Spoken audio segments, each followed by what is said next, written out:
correspondent Archana Shukla, who joins us. Archana, good to see you. This is the preliminary report. We, of course, await the full and final report when the investigation is concluded. This preliminary report, meantime, however, will have in many ways only served to raise more questions for the families of those victims. It certainly does. These are just some of the facts that have been found and discovered from the wreckage site, from the black boxes, the cockpit voice recorder and the flight data recorder. And this is just a download of all the data that is available.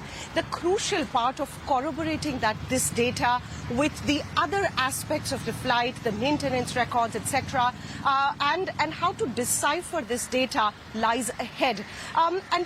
Especially the cockpit voice recorder and the confusion on the pilot voices, with one asking the other, did you turn off the fuel supply, and the other saying, no, I did not. This somewhere, has brought in a lot of shock for everybody who's reading through this report, because it clearly shows a confusion and surprise on the part of the pilots themselves, and on what really could have led the fuel control switches to be moved from, and it is a very, very significant switch that cuts off fuel supply directly to the engines. So yes, there are a lot more questions now which the investigators will need to pour through every single piece of data over the coming weeks and days to come to a final conclusion. What we must also highlight that these are preliminary findings.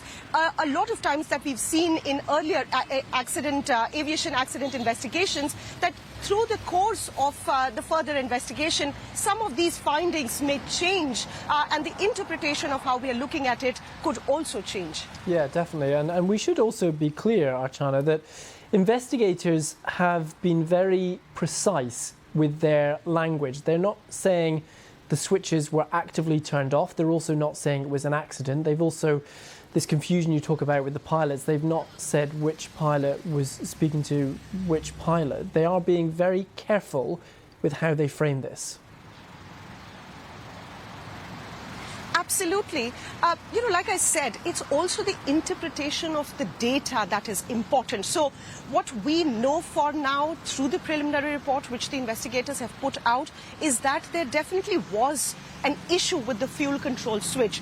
There is a time-wise record of what happened with the fuel control switch. The first engine, both the engines were turned off, and then the first engine was brought in 10 seconds later, and the other one 14 seconds later back up to the running position. So we know that for sure, but what led to it is something that is a matter of further investigation. We must also remember that these switches are not easy to be managed, so there isn't a chance of an inadvertent error, so to say. The report also points to a FAA advisory that had indicated that there could be some flaw with the fuel switch, and that the airlines must do checks which were not mandatory but were advised to be taken forward. And the report says that the airline, Air India, did not do it, considering it was not mandatory. These are also certain aspects that will need to be investigated further before we come to a conclusion.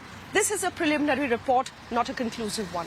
Yeah, indeed. Very important to bear that in mind. Archana Shukla following this story for us from Mumbai. Archana, thank you very much. Well, let's speak now.